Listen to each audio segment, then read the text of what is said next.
Bismillahirrahmanirrahim. Assalamualaikum warahmatullahi wabarakatuh. Hai sahabat berkah, salam green farming, salam pejuang pangan halal dan thayyibah. Kembali lagi dengan saya Sofiatun Nisa. Oke sahabat berkah, di video sebelumnya saya sudah jelaskan di breeding puyuh pajajaran mengenai apa itu puyuh pajajaran, kemudian jenis yang digunakannya itu apa aja bibitnya, dan bagaimana manajemennya, mulai manajemen perkandangan, manajemen pemberian pakan, pemeliharaan, hingga bagaimana collecting telur yang benar. Oke, setelah telur tersebut terkoleksi, langkah berikutnya apa sih?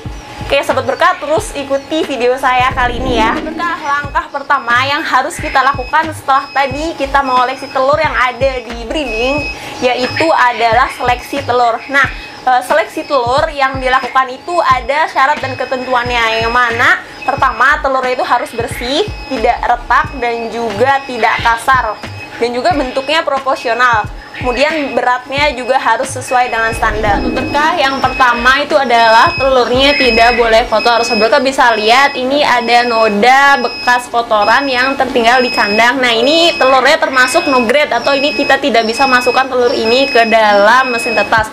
Terkecuali telur ini bisa kita masukkan, tapi harus kita bersihkan.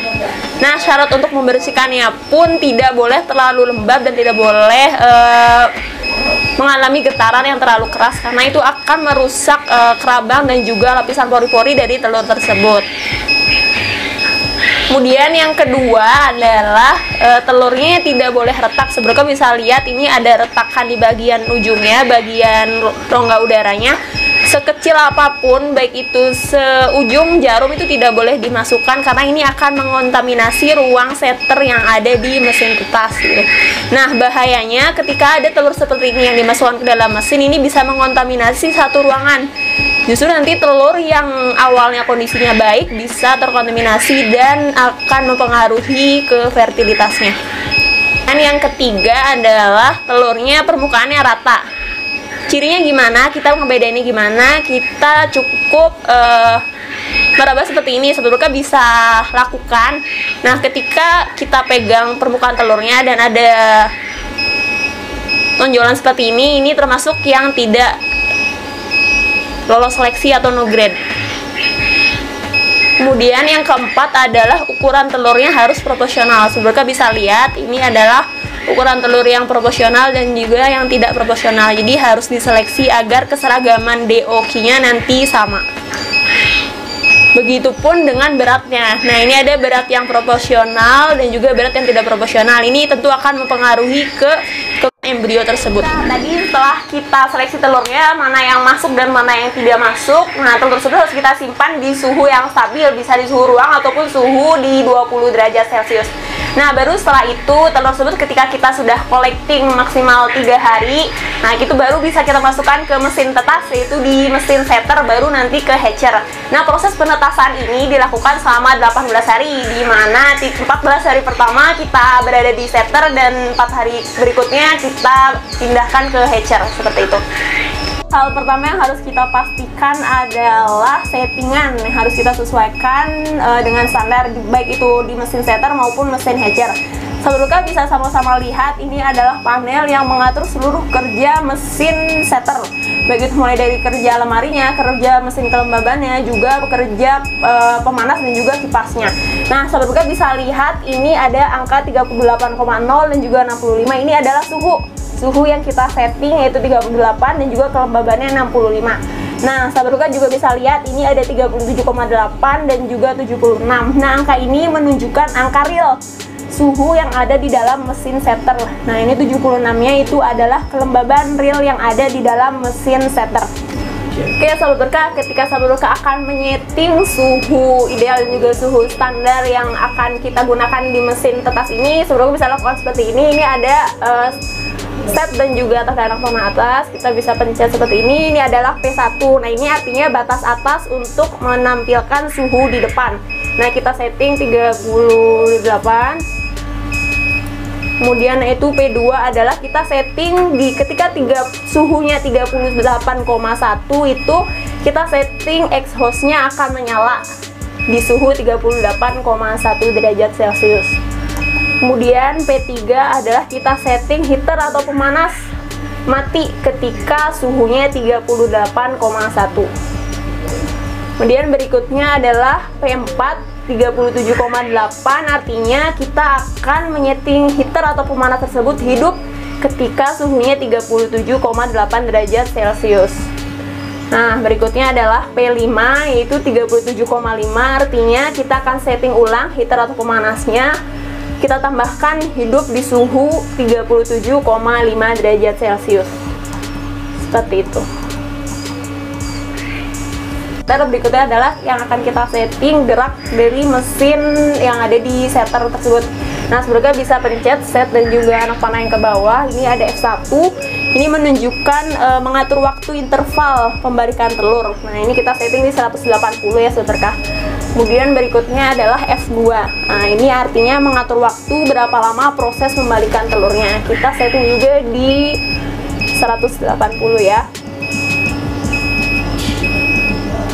Oke, berikutnya adalah F3.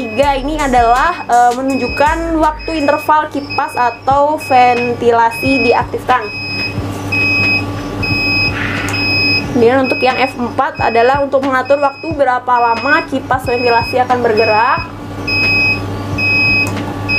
Kemudian yang F5 adalah untuk mengkalibrasi suhu.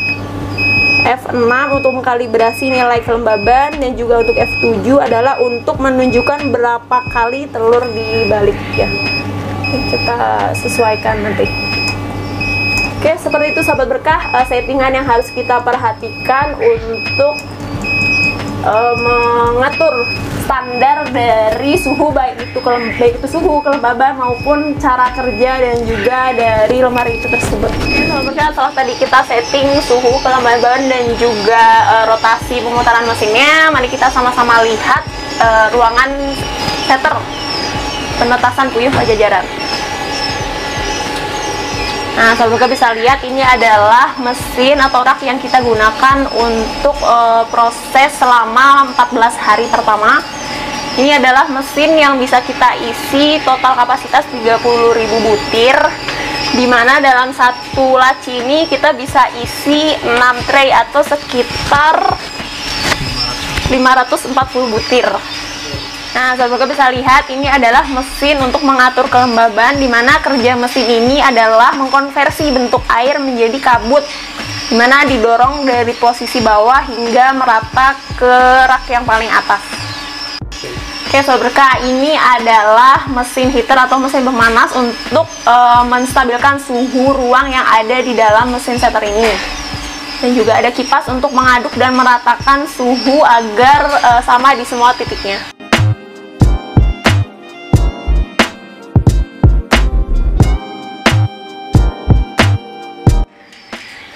Oke, sahabat berkah, sebenarnya bisa sama lihat ini adalah proses perputaran telur yang kita setting di 180 derajat, dimana telur ini akan bergerak dengan rentang waktu 3 jam sekali.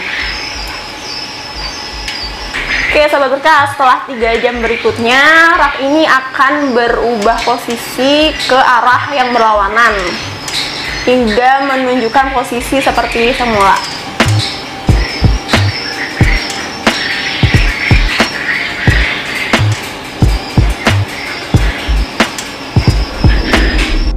Oke, sahabat berkah, berikutnya setelah tadi kita masukkan 14 hari pertama telur kita masukkan ke dalam mesin setter, berikutnya adalah akan kita masukkan ke dalam mesin hatcher. Nah, semoga bisa lihat ini adalah panel yang mengatur seluruh kerja dari mesin hatcher ini ya. Nah, ini 37,5 derajat Celcius adalah suhu yang kita setting di mesin ini, dan juga kelembabannya kita setting di 65%. Nah, semoga bisa lihat ini ada angka 0,3 M dan juga 15 M. Nah, ini artinya 3 menit itu mati, 15 itu nyala. Apanya? Itu kipasnya. Tujuannya untuk apa?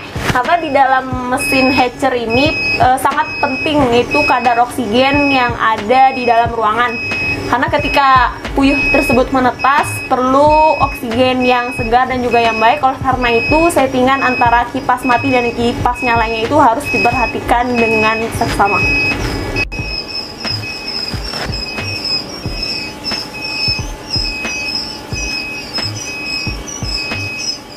Oke, sahabat berkah, bisa sama-sama kita lihat ini adalah kipas dan juga heater pemanas yang kita gunakan di mesin hatcher yang tadi kita sudah setting suhunya di 37,5 derajat Celcius. Oke sahabat berkah, sahabat bisa lihat ini adalah rak untuk menetaskan telur puyuh. Nah, telur puyuh ini kita pindahkan dari di umur 15 hari sampai menuju proses penetasan di 18 hari. Dalam satu rak ini kita bisa masukkan maksimal 500 butir telur puyuh. Nah, berdasarkan pengalaman kami, kita menggunakan di 450 butir untuk satu ukuran ini karena untuk meminimalisir penumpukan puyuh ketika menetas. Nah, setelah tadi di umur 17 hari mulai ada yang menetas dan 18 hari itu sudah full stick, sudah semuanya menetas dan sudah kita pastikan bulunya kering, barulah kita pindahkan DOQ tersebut ke dalam box seperti ini. Oke sahabat berkah, tadi sahabat berkah sama-sama lihat bagaimana proses penetasan puyuh Pajajar, mulai dari bagaimana kita menyeleksi telurnya, bagaimana kita menyeting mesin setternya, bagaimana kita menyeting mesin hatchernya, dan bagaimana proses pemindahan ketika puyuh tersebut sudah menetas. Oke sahabat berkah, mungkin sekian yang dapat saya sampaikan. Jangan lupa terus tonton video kami di channel Berkah Chicken Organic. Jangan lupa like, share, juga subscribe. Sekian, wassalamualaikum warahmatullahi wabarakatuh.